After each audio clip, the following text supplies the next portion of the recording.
O vídeo já vai começar, mas antes, não se esqueça de curtir, comentar, compartilhar, se inscrever e ativar o sininho. A IPF agradece.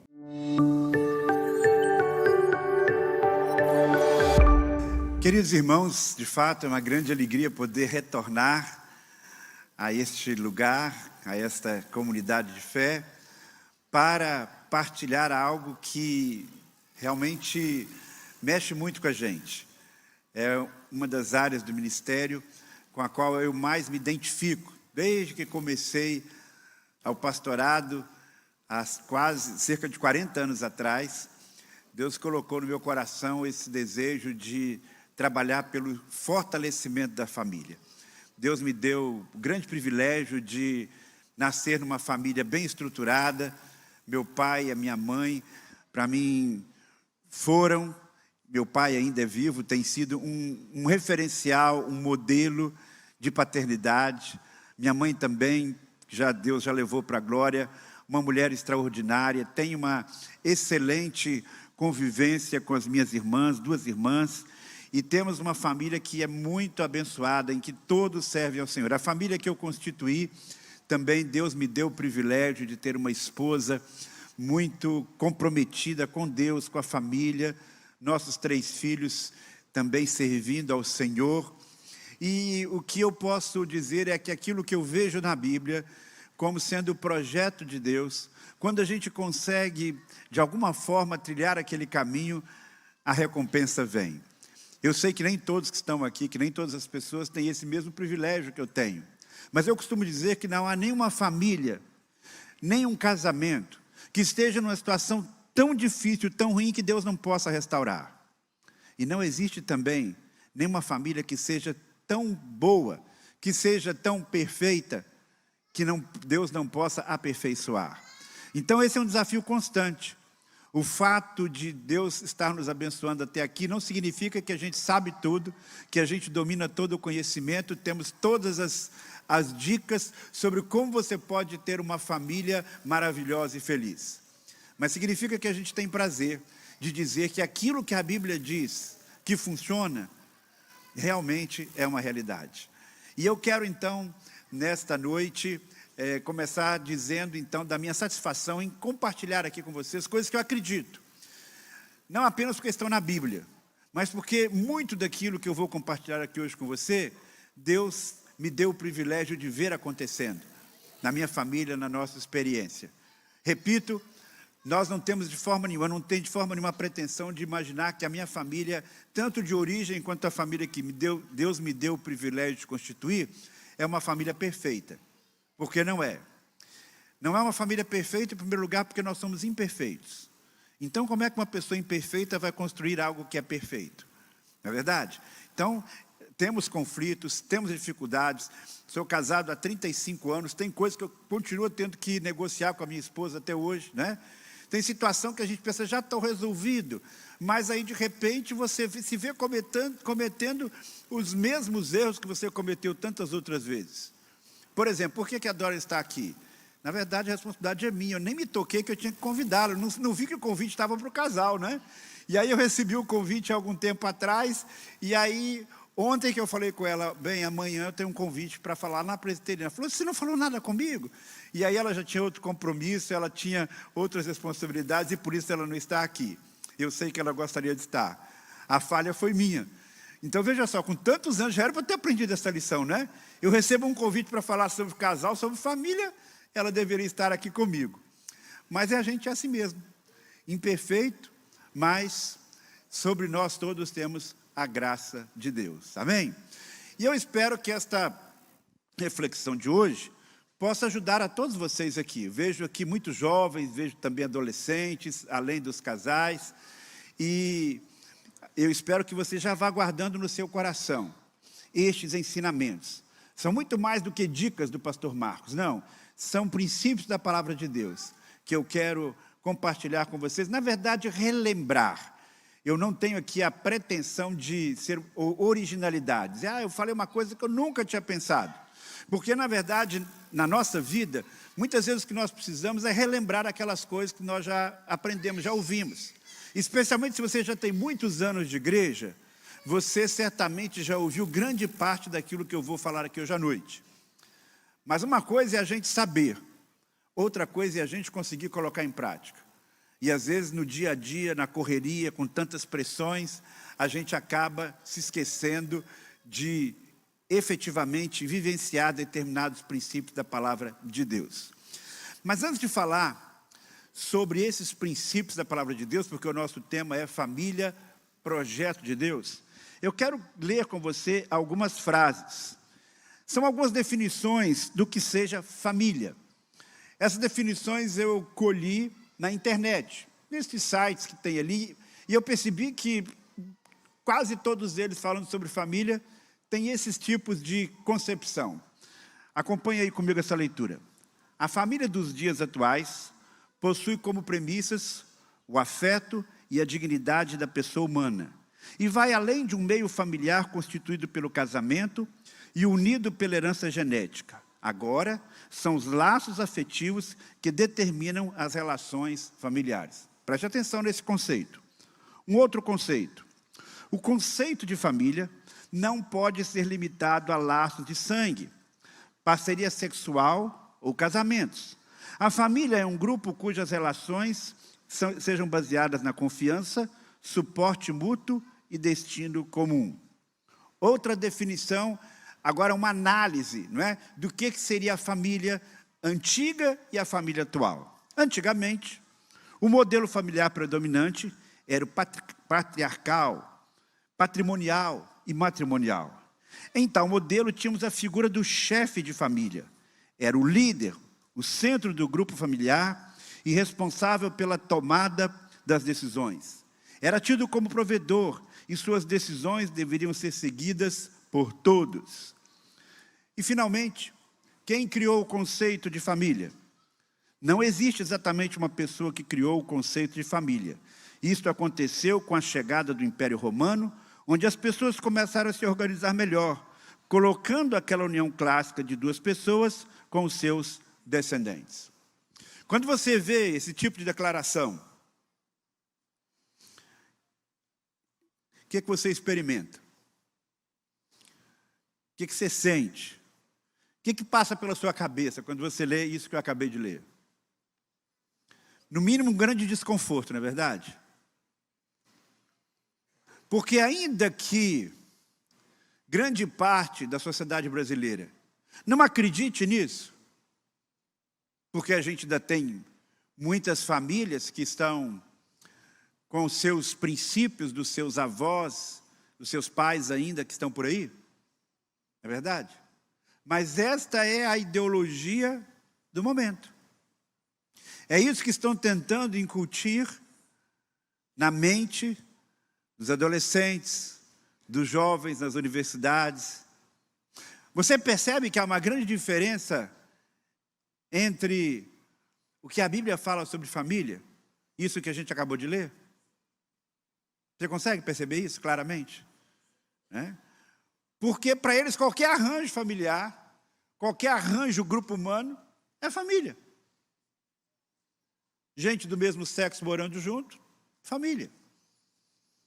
Aliás, há muitos anos atrás, eu li uma definição que resume isso aí, que na época me chocou. Isso tem quase 30 anos atrás, fazendo uma pesquisa sobre concepções familiares, eu li que lá na Europa, essas coisas começam geralmente por lá, né?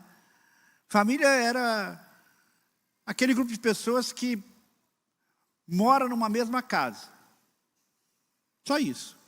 Mora na mesma casa é família. Como pode? Um pensionato, né? Virou família. Então, gente, nós temos um desafio muito grande.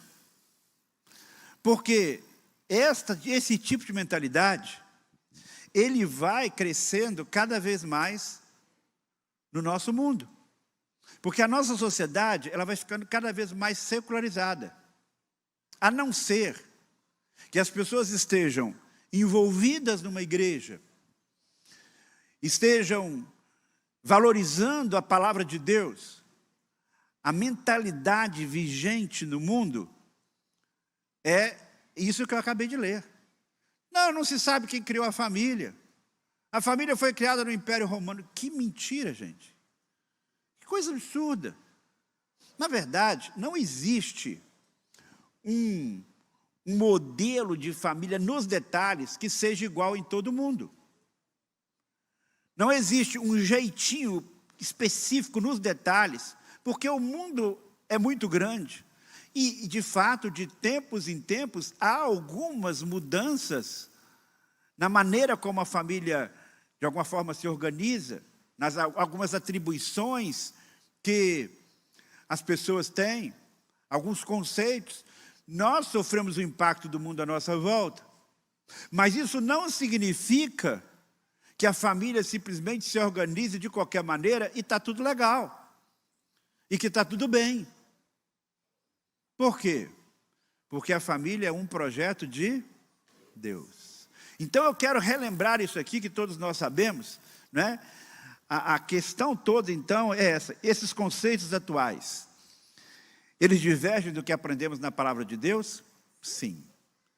Por isso é que a gente tem que estar entendendo o que está se passando na mente das pessoas por aí, para que nós possamos, desde cedo, já começar a educar os nossos filhos, a dialogar com os nossos adolescentes, a conversar com os jovens.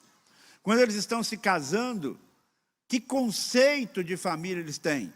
Obviamente, a família do meu pai foi diferente em alguns aspectos da família do meu avô, embora meu avô também tenha sido pastor, só que pai de 12 filhos.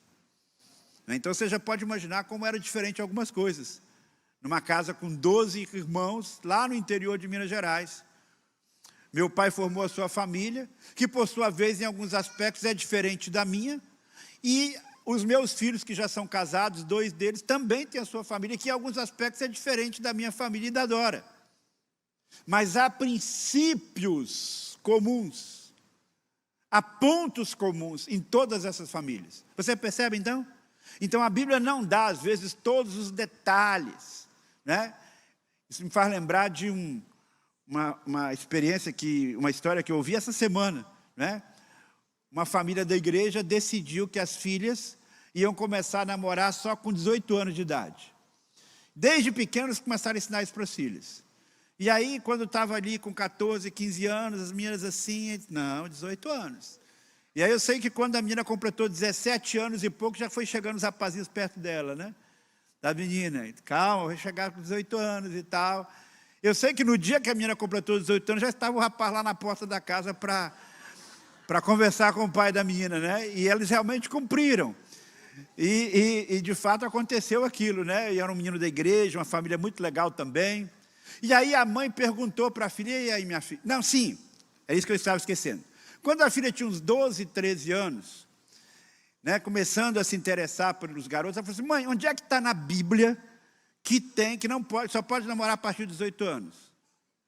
Aí a mãe, muito sábia, disse, minha filha, não está na Bíblia, mas a Bíblia diz que o filho tem que obedecer o pai e a mãe. Então, como a gente decidiu isso, e a menina assimilou, não é? E agora que ela começou a namorar, a mãe teve a coragem de perguntar para a filha, e aí, minha filha, o que você achou dessa decisão que eu e seu pai tomamos? Não, mãe, está certo, eu vou fazer isso também com a minha filha. Não sei se ela vai conseguir, né? Mas o fato é que ela assimilou o princípio da obediência. Você percebe? Então, a Bíblia não diz se você vai ter conta conjunta com o seu marido ou não, se você deve ou não trabalhar fora. A Bíblia não dá esses detalhes, mas a Bíblia apresenta princípios que valem, eu acredito nisso, para qualquer cultura, para qualquer país do mundo, em qualquer tempo. Então, quando a gente segue esses princípios, que não são muitos, não é uma lista de 50 coisas que você tem que fazer, são alguns princípios básicos, e se a gente se pega neles, com certeza a gente evita muito problema. Com certeza a gente consegue ter uma família funcional. Então a família é a ideia de Deus, projeto de Deus, como já temos falado aqui. Lá em Gênesis capítulo 1, versículos 27 e 28, nós lemos que Deus criou o homem e a mulher, macho e fêmea os criou, homem e mulher os criou, e criou a ambos como imagem de Deus. Então, só o fato de ter criado homem e mulher, ambos à imagem de Deus, já confere um valor extraordinário a cada pessoa. Então, aquela ideia que geralmente os grupos mais liberais e que criticam a postura, a herança judaico-cristã, dizem, não, a Bíblia é machista, a Bíblia desvaloriza a mulher. Não, lá na primeira página da sua Bíblia, está dizendo que Deus criou o homem e a mulher, ambos igualmente à imagem de Deus. Um não é mais imagem de Deus do que outro. Então, essa concepção chamada ontológica, ou seja, que tem a ver com o nosso ser, ela é muito importante.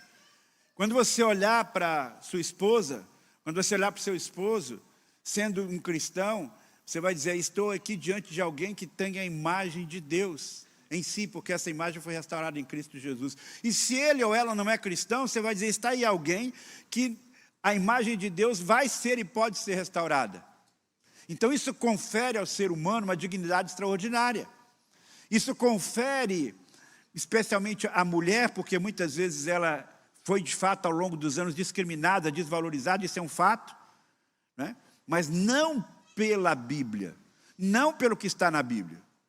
Certamente isso aconteceu em muitos lugares, em muitos contextos, por uma interpretação equivocada da Bíblia, especialmente pelo pecado no coração do ser humano.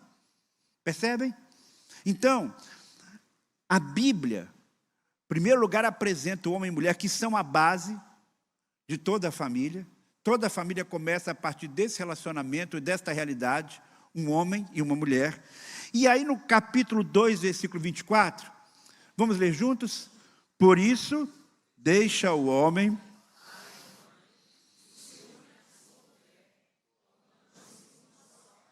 Ok, percebe? Ainda que no passado, durante muitos anos, os filhos permanecessem mais perto dos seus pais, era aquela família ampliada, não é? Em que tinha sido de fato um patriarca, isso se organizou dessa maneira e não havia assim uma coisa necessariamente negativa, mas a própria Bíblia no começo já dá essa pista do que é o projeto de Deus, no sentido de dizer assim, olha, você se casou, você agora está formando um novo núcleo, você não vai ficar vivendo mais lá debaixo da tutela do seu pai e da sua mãe. O que é que diz aí? Deixará pai e mãe, se unirá à sua mulher e formarão uma nova unidade, se formarão uma só carne. Esse versículo, esse único versículo, já aponta muitas coisas. Ensina que o casamento começa a partir desta união, e essa união é mais do que, envolve, claro, depois um documento, mas é mais do que um documento, né? Envolve uma unidade em todos os aspectos, uma unidade física. Então, quando existe esse comprometimento, há um ato que é social, de sair, todo mundo está vendo, ele não está mais debaixo lá da guarda do pai e da mãe. Ele está junto agora com uma outra pessoa, formando uma nova unidade familiar. Isso talvez hoje seja mais difícil de você perceber de forma tão clara. Por quê? Porque hoje acontece uma situação que não acontecia no passado. Pelo menos não com tanta frequência. Que é o quê? Uma pessoa sair de sua casa, solteiro, para viver num outro lugar, viver numa outra cidade. Isso não acontecia nem com os homens, muito menos com as mulheres. Você percebe? Então, o princípio de Deus, ele continuou o mesmo. É o princípio de uma nova unidade. Então, como o filho sai cedo de casa, a mulher sai cedo de casa, então dá a impressão de que ele pode viver a vida que ele quiser. Não é bem assim. Ele vai formar uma nova unidade familiar.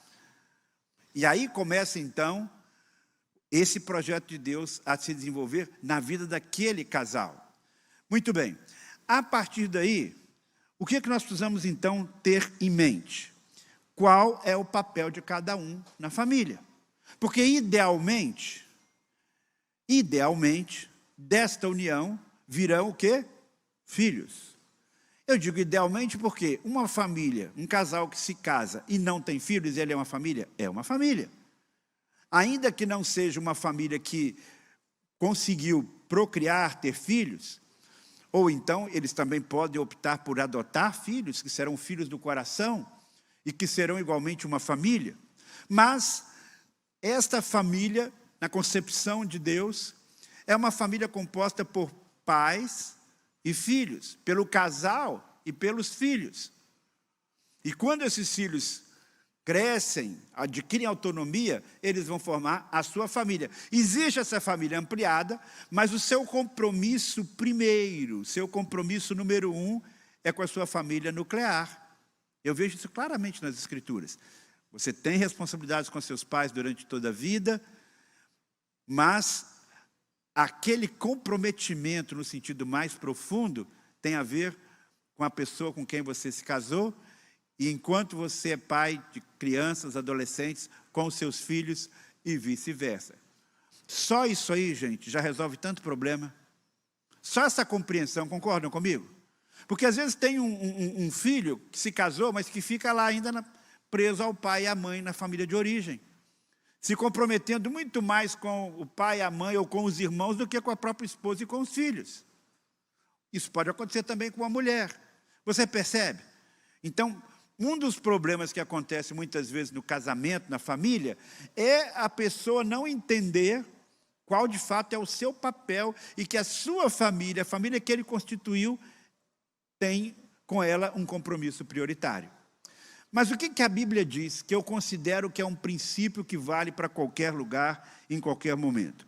E aí nós vamos então começar falando sobre os filhos, né? Porque antes de você ser um pai, antes de você formar sua família, você é um filho. Embora lá no livro de Efésios fale primeiro sobre o papel do casal, eu vou inverter um pouquinho, eu quero começar falando sobre os filhos. Por quê? Porque antes da gente ser pai e ser mãe, antes da gente se casar, obviamente a gente é filho. Qual é o papel de cada um dos filhos em qualquer contexto? 2 palavrinhas só, bem claras: obediência e honra. Vamos conferir? Há um texto clássico, e eu não posso deixar de mencioná-lo, que é o texto de Efésios. Abra sua Bíblia aí, então, ou acesse a sua Bíblia, se você for mais moderno, né? Efésios. Nós temos o papel de cada um. E por que eu estou indo para Efésios?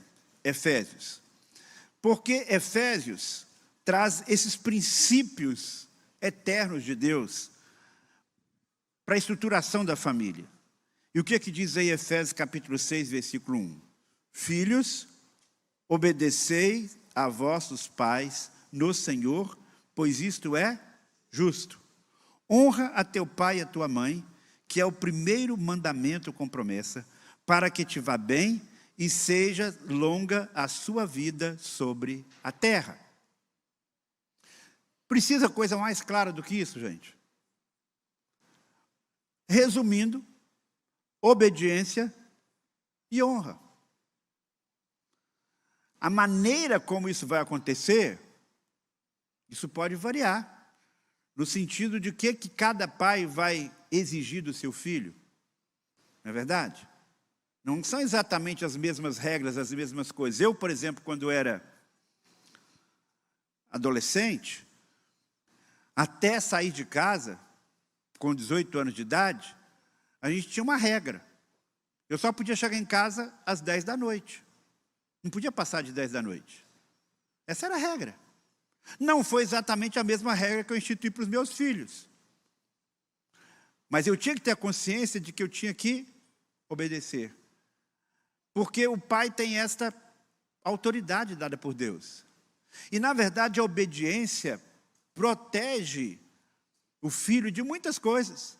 Tem muitas coisas que o filho não precisa decidir quando ele não está preparado para decidir. Ele precisa só parar e ouvir e ter a disposição de obedecer. Veja no livro de Provérbios, quantos ensinamentos tem ali dizendo: filho, ouça seu pai, filho, ouça sua mãe. Quantos problemas do mundo seriam evitados? Tão somente se os filhos, desde pequenininho, obedecessem seus pais. Não é verdade? Veja a vida das pessoas complicadas, a vida das pessoas que estão à margem da sociedade, a vida das pessoas desestruturadas. Em praticamente a história de cada uma delas existe uma história de desobediência aos pais. Por isso que os pais têm que ser muito firmes com relação a isso. Mas deve acontecer no coração de cada filho esta predisposição de obedecer. Eu me lembro que quando eu era adolescente, houve uma pesquisa lá na igreja e tal, uma oportunidade de Dia das Mães, a gente conversar e fazer as queixas que a gente tinha. E eu nunca me esqueço da queixa que eu fiz para minha mãe. Lá em público, lá era uma dinâmica. Eu devia ter uns 12 anos, 13 anos. Eu queria, foi a minha palavra, eu queria obedecer o meu pai e a minha mãe naquilo que eu entendo que eles estão certos. Acontece que a opinião de um adolescente é bem diferente da opinião de um adulto, né? Queria que minha mãe me explicasse todas as vezes por que eu tenho que fazer determinadas coisas. Porque a educação que eu recebi era aquela educação à moda antiga, né? Meu filho tem que fazer isso. E não tinha aquele negócio, meu filho, por favor, tal. Porque o que a gente vê às vezes é isso, né? Às vezes os pais quase suplicando para o filho obedecer. Ó, meu filho, vou te dar 10 razões para você fazer isso agora. Você quer fazer? Não é? Não estou dizendo que você não possa dialogar com seu filho, mas o que eu estou querendo dizer é que às vezes a gente precisa obedecer mesmo sem concordar. E obedecer de forma respeitosa. Por quê? Porque a obediência, ela vai treinando você para algo que é muito importante. Reconhecer as figuras de autoridade que vão aparecer na sua vida e treinamento para a obediência a Deus. Aquela pessoa que se torna obediente aos pais desde o começo, via de regra, é uma pessoa que vai obedecer a Deus. Eu não estou dizendo aquele que faz de conta que obedece. Porque tem gente que faz de conta que obedece, né? Mente. Sabe que se desobedecer o pai vai castigar, então enrola. Esse que é revoltado, ele não vai obedecer a Deus de coração. A não ser que ele passe por uma transformação espiritual muito profunda. Concordam? Já viu gente que tem revoltado com pai e mãe, porque pai é isso, o pai exigiu aquilo, etc. Tem gente assim. Ao passo que tem gente que diz, olha, meu pai era rígido, minha mãe era rígido, era daquele tempo que a mãe nem precisava falar muita coisa não, era como a minha mãe, né? Controlava a gente com o olhar. Só de olhar para a gente assim, com aquela olhar firme assim, a gente já sabia o que estava acontecendo, né? Ontem a gente estava lá num culto fúnebre da nossa igreja, uma irmã muito querida, com 80 e poucos anos, e o filho dela estava dando depoimento, né? Ele dizia que quando eles saíam para tomar uma refeição em conjunto, assim, com uma família, num restaurante, e ela e o irmão fazendo confusão, às vezes a mãe só chegava assim discretamente, encostava assim, falava baixinho no ouvido dele, com calma. Lá em casa a gente conversa, né? E ele já tinha entendido tudo, né? Já entendeu tudo. Eu costumo dizer que hoje o pai e a mãe às vezes costumam ficar zarolho assim, no filho está aprontando do mesmo jeito, né? Não, é possível sim você ter o respeito hoje. E é possível sim você, filho, obedecer o seu pai e a sua mãe, porque isso lhe poupa muito problema. Porque quando você faz isso, você está sendo treinado para obedecer a Deus. Deus dá explicação para a gente, todas as leis que Ele dá para a gente? Não. Tem coisa que Deus pede para a gente só vai entender aquilo depois. Só vai entender. E aí eu volto à minha conversa com a minha mãe. Quando eu fiz essa queixa, depois ela me chamou em casa e disse, meu filho, tem coisa que você não vai entender agora. Mas quando você for pai, você vai entender por que eu estou fazendo isso e exigindo isso. Praga de mãe é fogo, né? E é verdade. Quanto mais o tempo vai passando, né?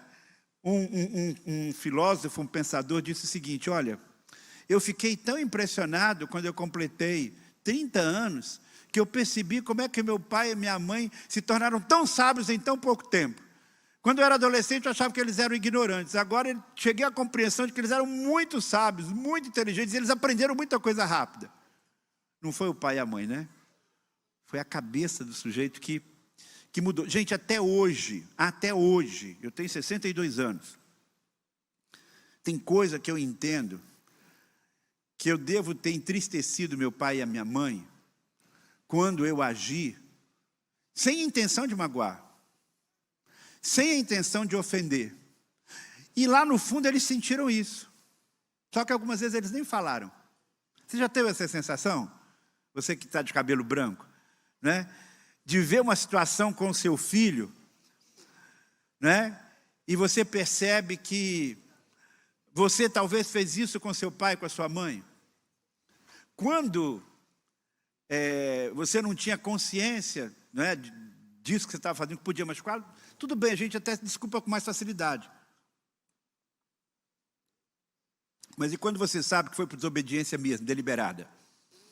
Então, se você quer ter uma vida feliz, uma vida abençoada, jovem, adolescente, pare para pensar realmente no privilégio que é ter um pai e uma mãe que oriente. Ele vai errar algumas vezes? Vai. Vai ser exagerado em alguns momentos? Vai. Pode ser frouxo em outro? Pode. Mas você não é responsável pelas decisões equivocadas do seu pai. Você é responsável diante de Deus pela maneira como você reage às orientações que eles dão. E pode ter certeza que, especialmente sendo um pai cristão, com um nível básico de maturidade, a grande maioria das decisões e orientações deles vão estar certas. E você vai agradecer a Deus no futuro, por ter tido um pai e a mãe que orientou você dentro daquilo que ele compreendia ser correto. Mas eu queria voltar aqui a um outro aspecto que nós falamos, que é a questão da honra. Se por um lado a obediência, essa obediência total, ela deve acontecer durante o seu tempo de infância, de adolescente, durante esse tempo que você está na dependência dos seus pais, a honra é algo que você precisa carregar para a vida toda. O que é honrar o pai e a mãe? É dar a eles o devido respeito a vida inteira. É ampará-los, é reconhecê-los como uma figura de autoridade, é ser grato por tudo aquilo que ele fez por vocês. Por mais que você tente retribuir tudo aquilo que seus pais fizeram por você, você nunca vai conseguir. Isso me faz lembrar uma historinha de um menino que, muito esperto, resolveu ganhar um dinheirinho. Aí ele foi lá, lavou toda a louça, depois ele arrumou o quarto, depois ele foi lá e molhou as plantas no quintal, e aí, à noite, ele fez um bilhetinho para a mãe dele, disse assim, ó, por lavar a louça, R$10. Por arrumar o quarto, R$10. Por molhar as plantas, que é algo mais difícil, R$15. E aí, deixou aquele bilhetinho para a mãe. Aí, à noite, a mãe devolveu o bilhete para ele, pegou aquele bilhete com R$35, colocou lá, mas escreveu um outro bilhete para o menino. Por cuidar de você desde que você era pequeno, para a noite mal dormida, R$0. Por levar você na escola, R$0. Por levar você na igreja, R$0. Por abrir mão de certas coisas para poder lhe dar, R$0. Estou contando essa história por quê? Porque nós nunca vamos conseguir pagar aquilo que os nossos pais fizeram por nós. Até porque o ser humano tem uma característica muito diferente de outros animais, não é? Determinados mamíferos e outros animais, quando ele nasce, ele já sai andando sozinho, já sai nadando, já sai, não é? Sem depender dos seus progenitores. Mas a gente, bebê, se ficar largado por alguns dias, algumas horas, o que acontece? Então, num certo sentido, os nossos pais não apenas nos deram a vida literalmente, mas eles nos deram a vida, a condição de vida nos primeiros anos da nossa vida. E eu sou daqueles que acreditam que, embora existam pais irresponsáveis, mas a maioria quer acertar. A maioria quer fazer o que é correto. A maioria quer cumprir bem o seu papel. Então, honrar é agradecer a Deus pela vida dos seus pais. é ser sensível às necessidades dele, é não se desconectar dele. Você que é filho, mesmo que seu pai já está velhinho, adulto, você liga para o seu pai regularmente, você conversa com ele, você é sensível às necessidades dele? Porque nós sabemos que quando nós vamos envelhecendo, nós vamos ficando mais limitados. E o carinho e o aconchego dos filhos faz toda a diferença. Perceberam? Esse projeto de Deus é maravilhoso. Porque quando você é pequenininho, você precisa de um apoio especial de alguém, você vai ter o apoio do seu pai e da sua mãe. E quando você ficar velhinho, se você formou a sua família, idealmente você vai ter o apoio dos seus filhos, noras e genros. Não é bonito isso? É tudo assim muito conectado. Quando o projeto de Deus funciona idealmente, realmente é algo assim que você percebe que as nossas necessidades, elas são supridas. Muito bem, vamos ver então agora as responsabilidades dos pais. Qual é o papel dos pais? Efésios capítulo 6, perdão, não é 5, Efésios capítulo 6, versículo 4. E vós, pais, não provoqueis vossos filhos à ira, mas criai-os na disciplina e na admoestação do Senhor. Então, qual é a primeira coisa que tem aí? Qual é? Não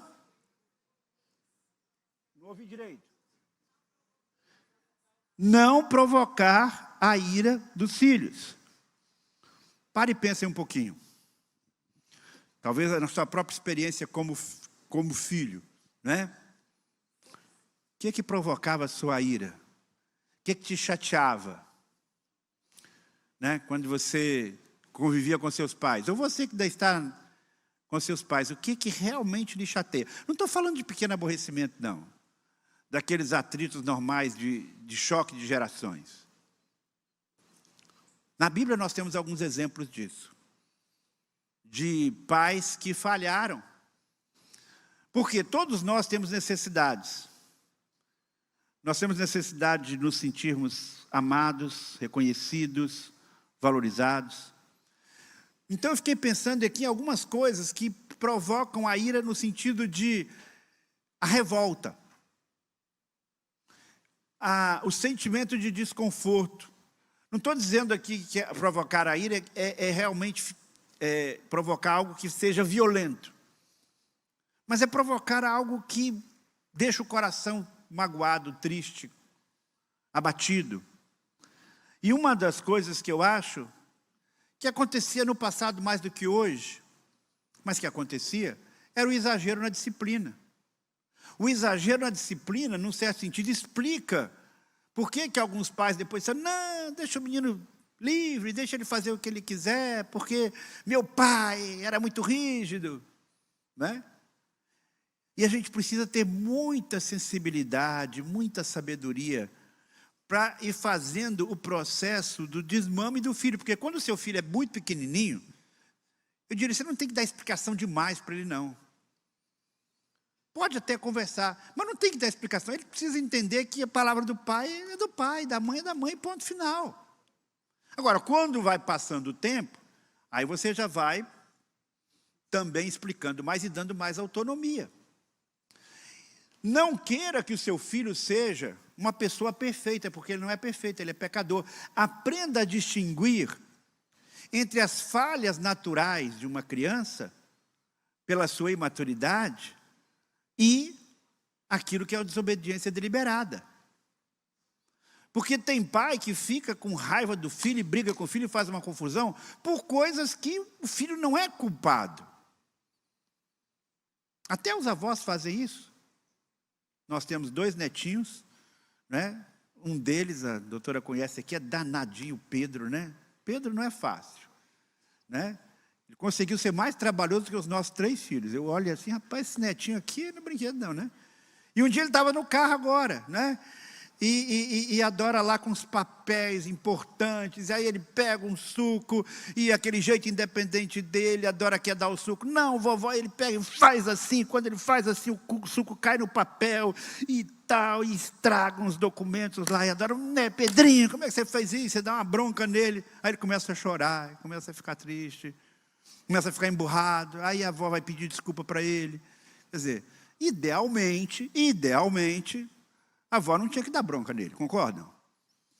Por quê? Porque é uma coisa natural, uma criança derramar um suco. Faz me lembrar até o nosso filho André, quando era criança, uma vez a gente estava cansado, chegou de uma longa viagem, né? Aí pedimos uma pizza, a pizza demorou a chegar. Aí quando ele foi pegar a garrafa de Coca-Cola que estava em cima da mesa, escorregou da mão dele, estourou a garrafa, sujou a casa, a cozinha toda, assim, o teto, o chão, aquele negócio. Aí minha esposa foi brigar com eles, calma. Podia ter acontecido com qualquer um de nós. Você percebe que é uma coisa diferente? Uma coisa é um acidente, é uma coisa que a criança faz sem querer. Outra coisa é quando você diz, não faça isso, ele desafia e faz. Isso é desobediência deliberada. Agora, quando é que o filho fica revoltado? Quando ele se sente injustiçado. Ou quando o pai é exagerado na disciplina. Tem filho até que tenta ludibriar o seu pai. Eu não sei se você conhece essa história aqui. Vou mostrar isso aqui para você. É uma história de um bilhete que uma filha mandou para a mãe, porque essa mãe era muito rígida, né? Deixa eu ver se eu consigo ler aqui. Eu consigo ler sim. Essa mãe era muito rígida, e essa filha foi estudar fora na universidade. E ela mandou esse bilhete para a mãe. É com grande alegria que digo a você que fugi com meu novo namorado. Encontrei a verdadeira paixão, que é mesmo maravilhoso, cheio de piercing e tatuagem, e com a sua poderosa moto. Mas não é só isso, mamãe. Estou grávida e o Bife disse que seremos felizes em uma casinha que ele tem lá na roça. Ele quer ter muitos filhos e esse é um dos meus sonhos. Aprendi que a maconha não faz mal nenhum. Vamos ter uma plantação para o nosso consumo e para os amigos dele, que vão nos fornecer todo o crack que quisermos. Enquanto isso, rezamos para que a ciência descubra a cura da AIDS. Pelo bem do Bife, ele merece. Não se preocupe, mamãe. Eu já tenho 16 anos e sei me cuidar. Algum dia virei para visitá-la para que você possa conhecer os seus netos. Sua filha Julie. Aí você imagina como é que a mãe recebeu esse bilhete, né? Apavorada, porque ela era muito rígida. Mas aí depois ela leu a seguinte complemento. Querida mamãe, nada disso é verdade. Estou na casa da vizinha, só queria mostrar que na vida existem coisas piores do que o boletim que está na minha cômoda. Eu te amo. Por que eu estou falando isso? Tem pai que estabelece uma régua muito alta para o filho. Você tem que ser o melhor na escola. Onde é que está isso na Bíblia? Que seu filho tem que ser o melhor aluno da escola. Não é? Ele tem que procurar dar o melhor de si. Mas entre ser o melhor dar o melhor de si e ser o aluno que vai tirar A em tudo, é uma grande diferença. Às vezes o pai e a mãe exigem muito do filho academicamente, mas espiritualmente não exige nada. Já viu gente assim? Né? Então você tem que saber dosar. Saber estabelecer um sistema mais ou menos justo de recompensa e punição. Se você vai punir o seu filho, ele tem que entender por que ele está sendo punido. Porque quando ele se sente injustiçado, é complicado. E se você perceber que você falhou com seu filho, você precisa chegar e fazer o quê? Pedir perdão. Pai, mãe, você não perde a moral com seus filhos se você pede perdão. Porque os filhos sabem, no fundo, que você é pecador e falho mesmo. Então, o pai e a mãe que quer ficar num pedestal e dizer, é assim, acabou, e quando ele erra, ele confundiu as coisas, ele foi duro demais, ele teve uma reação impulsiva. Se ele não é capaz de pedir perdão, ele está deixando de ensinar um princípio bíblico extremamente importante para o seu filho. Outra coisa, então, é a incoerência. É quando você exige do seu filho uma coisa e faz outra. Meu filho, você tem que falar a verdade. Né? Naquele tempo em que a gente não tinha celular, né? Só tinha um telefone fixo em casa. E aí, se alguém ligava, seu filho pegava o telefone, era uma pessoa inconveniente. Aí, se você dizia assim, diga que eu não estou. Como é que você vai exigir do seu filho que ele seja honesto, fale a verdade, se você não dá o exemplo? E uma outra questão importante é a falta de tempo para o filho. Especialmente quando seus filhos são pequenos. Gravem isso, pais, mães. Seus filhos precisam de você. Não tem nenhuma babá, não tem nenhuma tia na escola que possa substituir você. Nem os seus pais, nem os avós. substitui aquele carinho, aquele cuidado, aquele olhar que você tem a responsabilidade de dar. Percebe? Então, é uma responsabilidade dos pais que, se o pai não cumpre isso, isso pode causar uma tristeza, vai causar uma tristeza lá no coração do seu filho. Comunique amor através do tempo. Mas, quais são, então, as responsabilidades do pai? Em primeiro lugar, é uma coisa que é o que não fazer, não é? Não irrite o seu filho deixando de dar a ele aquilo que é um direito dele. Valorize o tempo com ele. Se você ganha o coração do seu filho desde o começo, o seu trabalho mais árduo será facilitado. Se o seu filho respeita você, você terá mais condição de discipliná-lo. Por que que nós precisamos de disciplina? Porque nós somos pecadores, a nossa tendência muitas vezes é fazer o que é errado. Mesmo aquele meninozinho bonitinho, engraçadinho, fofinho, ele é um pecadorzinho. Você não precisa ensinar o seu filho a xingar. Ele vai xingar, mesmo que você não xingue.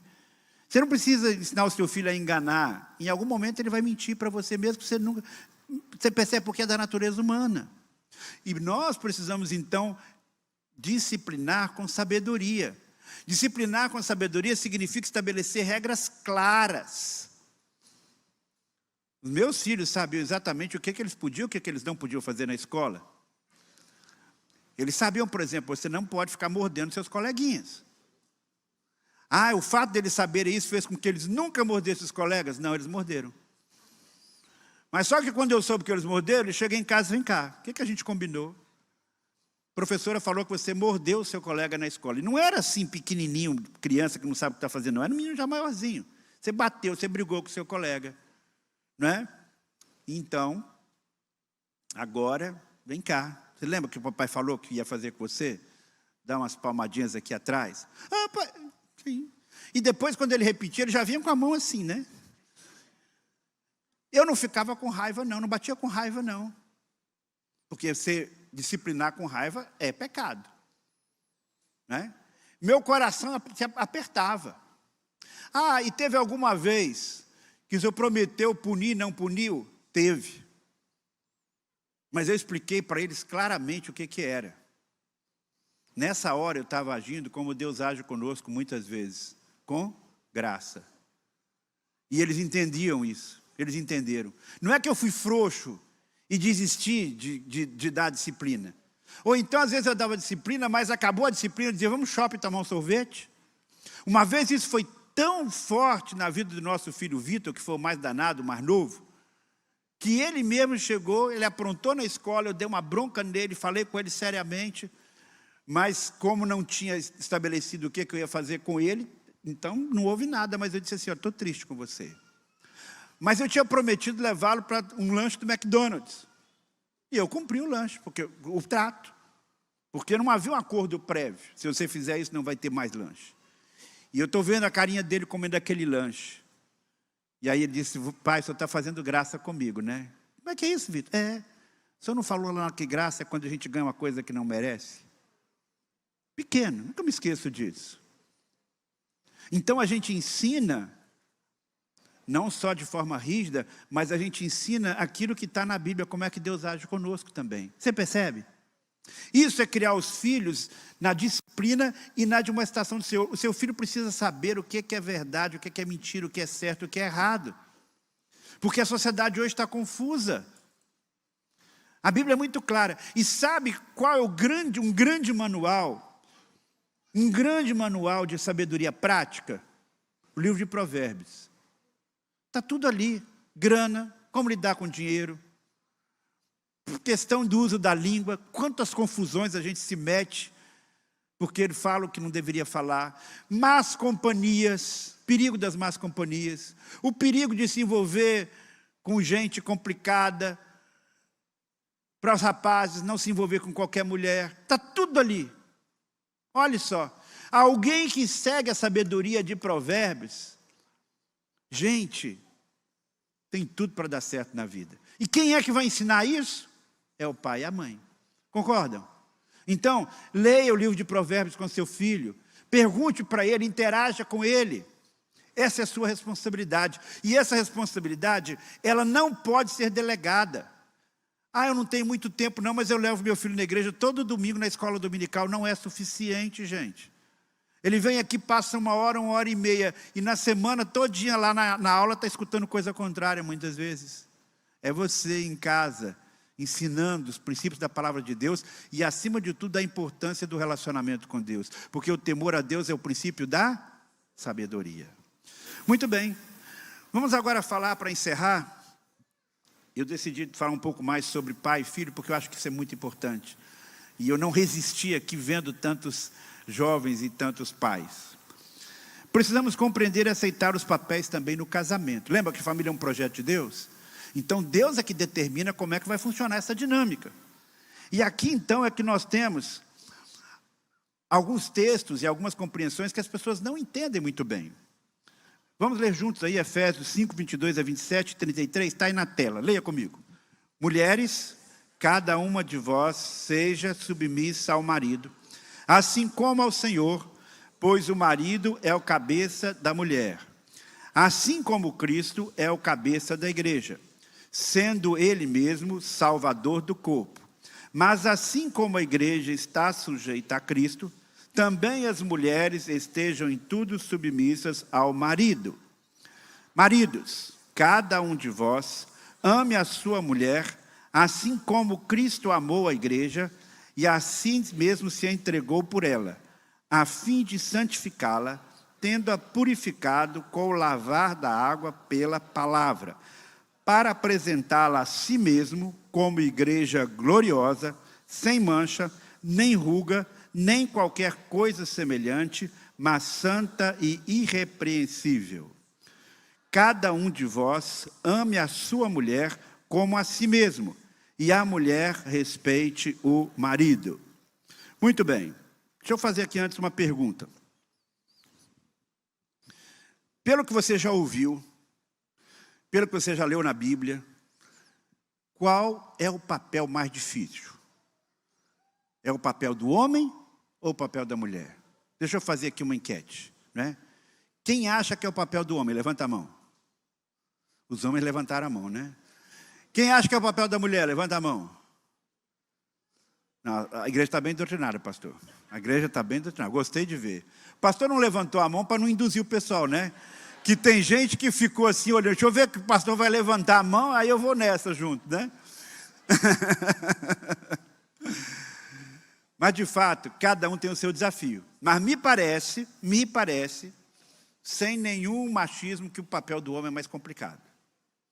E eu vi aqui vários homens levantando a sua mão, mas também algumas mulheres. Não é? Por quê?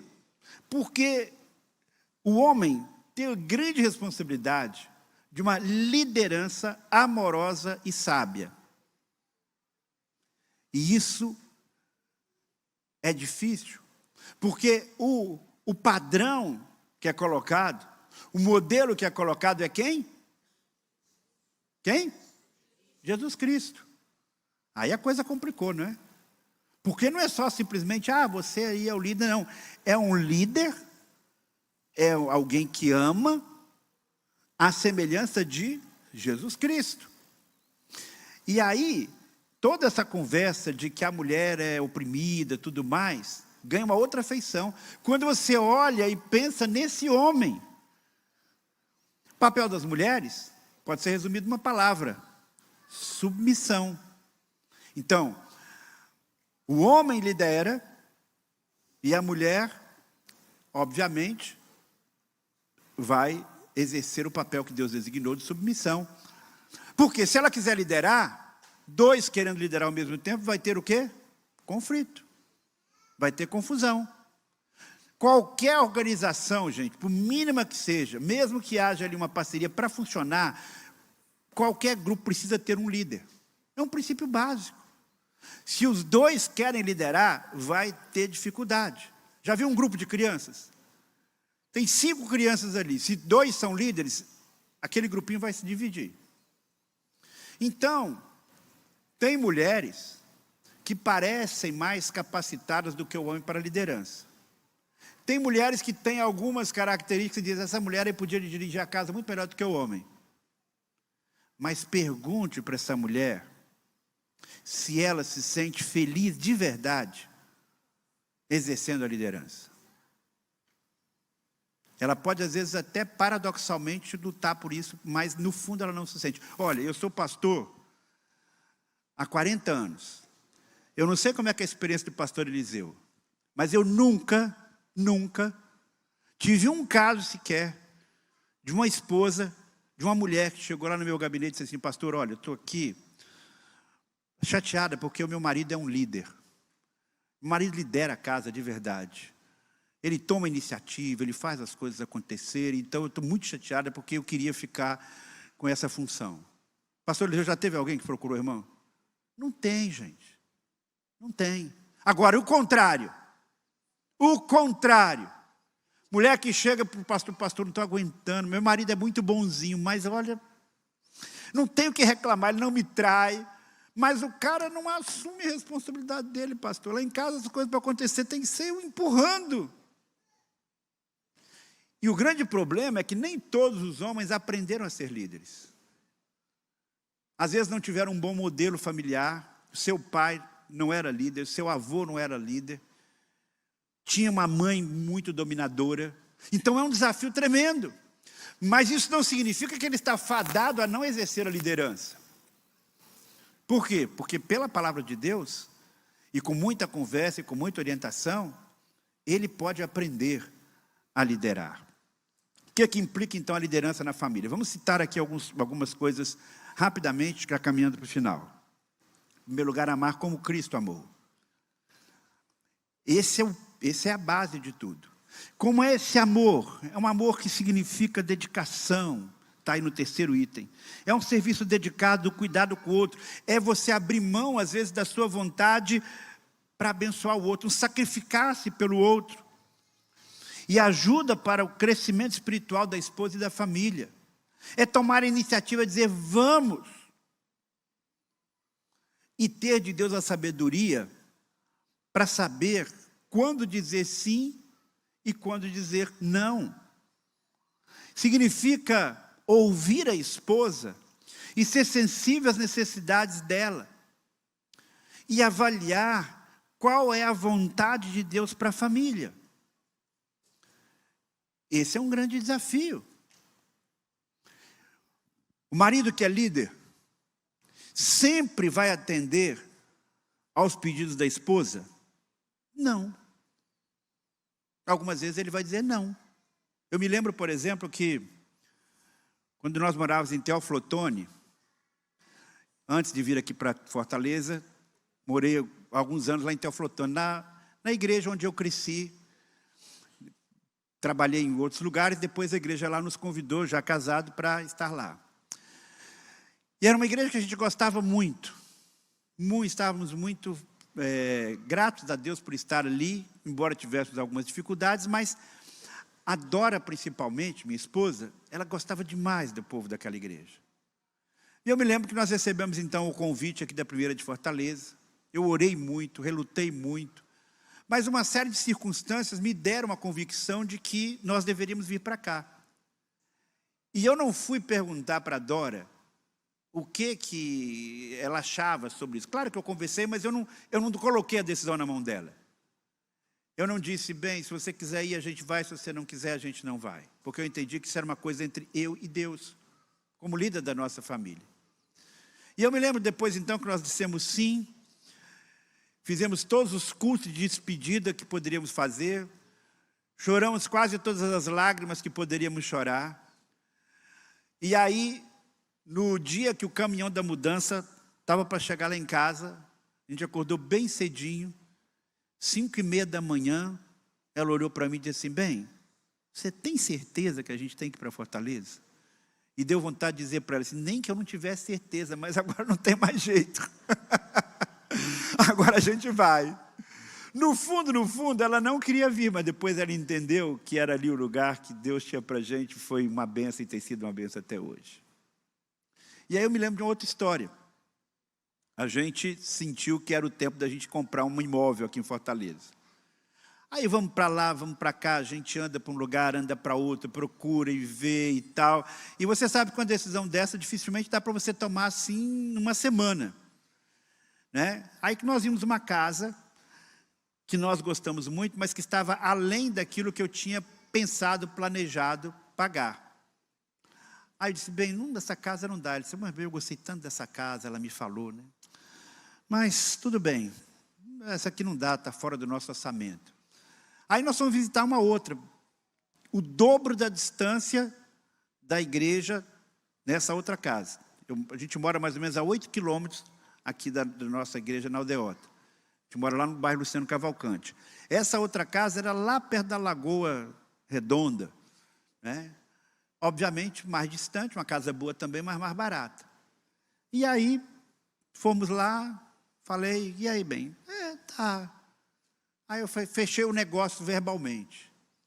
Aí falei com o rapaz, não, eu vou querer ficar com a casa. Ela era 15 mil, naquela época, 15 mil reais mais barato do que a que essa outra casa que a gente tinha gostado muito.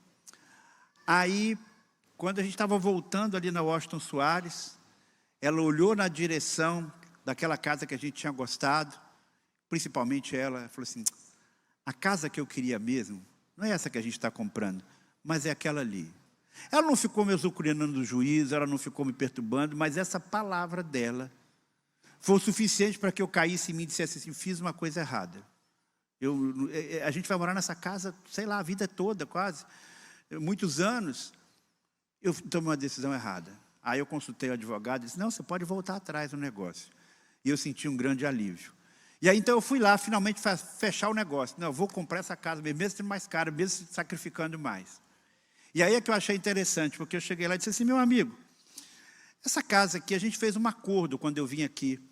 E o acordo que eu tinha feito com esse dono dessa casa era o seguinte, se aparecesse alguém que gostasse da casa muito, ele me ligava e eu diria na hora se queria ou não, para não prender o negócio dele. E se eu achasse uma casa que eu gostasse muito e fechasse o negócio, também eu falaria com ele. E estava no meu plano falar com ele. Só que ao invés de eu falar com ele que eu tinha comprado a outra casa de 85 mil, né? Aí eu falei assim, eu liguei dizendo, eu vou querer a sua casa, essa casa que você... Mas tinha passado uns 3 meses entre a nossa primeira conversa, minha ida lá na casa, e agora esse momento que eu estou fechando o negócio. E aí eu perguntei para ele assim, me diga uma coisa, não apareceu ninguém aqui, durante todo esse período que se interessou na casa, você não ligou para mim? Esse apareceu sim. É mesmo. Mas o que você fez? Não, eu diria que essa casa já estava reservada para um pastor.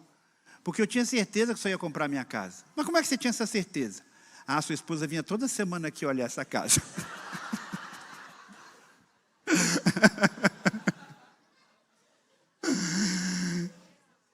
Olha, a gente tem que ter, mulher tem que ter sabedoria, né? Tem que ter sabedoria. Ela não falou nada, mas ela orou. E quando você ora e pede a Deus que oriente o seu marido, nem que seja na última hora, ele vai acabar acertando. E se ele não acertar, dá um jeito de consertar depois, Deus dá um jeito de consertar depois. O que é importante para a gente, maridos, é que quando a gente erra, a gente tem que reconhecer o erro. E se for um erro que envolve pedir perdão, é pedir perdão. Então essa experiência marcou muito para mim, porque eu entendi que sim, eu sou um líder, mas não sou um líder infalível. E eu tenho que estar sensível às necessidades de toda a família. Não desista de liderar. E a mulher? Ser submissa não é ser capacho. Não é se sentir como empregadinha do marido. Não é concordar com tudo. Você tem o direito de discordar, de emitir a sua opinião. Não é deixar de influenciar, mas ao mesmo tempo não ficar pressionando e azucrinando o marido para fazer o que você quer do jeito que você quer. Não é abdicar de sua fé e dos seus valores espirituais e morais. Submissão significa estar debaixo da mesma missão. Né? Você tem o piloto e o copiloto, vocês estão caminhando juntos. Estão debaixo de uma mesma missão que é glorificar a Deus. Submissão é isso. Não é simplesmente fazer tudo que o outro quer de qualquer jeito, mas é entender que Deus deu a vocês uma missão e você está caminhando junto com Ele. É permitir que Ele tome a iniciativa no tempo dEle. Eu sei que isso é difícil às vezes para a mulher. Quando ela é mais proativa, quando ela vê que tem que decidir uma coisa e o marido não vai, não é? Mas ore, Dê um toque, mas não fique perturbando o tempo todo. Dialogar e deixar ele decidir. Ser paciente e perdoar quando ele errar. A última coisa para encerrar. Cada um de nós, como casal, como família, devemos escolher Deus como nosso parceiro. Se o Senhor não edificar a casa, em vão trabalham os que edificam. Só é possível construir um casamento, uma família feliz, tendo Deus como parceiro. E aqui eu invoco o Pai, o Filho e o Espírito Santo. Deus Pai é o arquiteto, ele bolou esse negócio chamado família. O engenheiro que faz o projeto com mais detalhes, que faz o detalhamento da execução, é o Espírito Santo. E o mestre de obras é Jesus Cristo. Quando você tem esses princípios da palavra de Deus edificando a sua casa, você vai ter a ação transformadora do Espírito Santo agindo. Quando você tem pessoas que orientam você em situações específicas, que são servos de Deus. Quando você tem a comunhão da igreja, participa de encontros como esse, participa de grupos de crescimento. E quando você ora, você está chamando Deus para fazer parte da sua família, para ser parceiro do seu casamento, para edificar a sua casa. O projeto de Deus não é simplesmente um projeto que Ele dá e abandona. Ele dá o projeto, Ele caminha junto, Ele ajuda na execução, e por isso a gente precisa da ajuda contínua dEle, para seguir as orientações específicas que Ele vai nos dar. Esse é meu desejo para cada um de nós. Amém. Vamos orar? Querido Pai, muitíssimo obrigado, Senhor, porque a Tua palavra nos apresenta diretrizes que, quando colocadas em prática, de fato nos ajudam a construir aquele lar que o Senhor planejou. E naquilo que a gente estiver falhando, Pai, que o Senhor nos ajude a corrigir.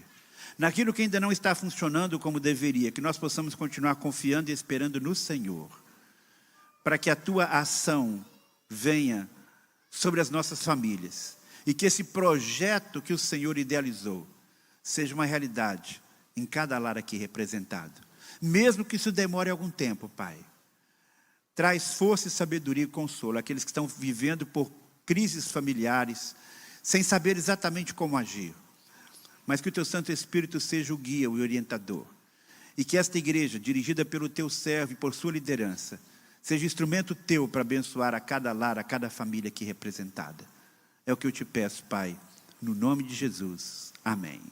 Que Deus a todos abençoe. Um prazer muito grande estar com os irmãos. Que a graça e a paz do Senhor os acompanhe. Para mais informações e novidades, siga as nossas redes sociais e fique por dentro de tudo.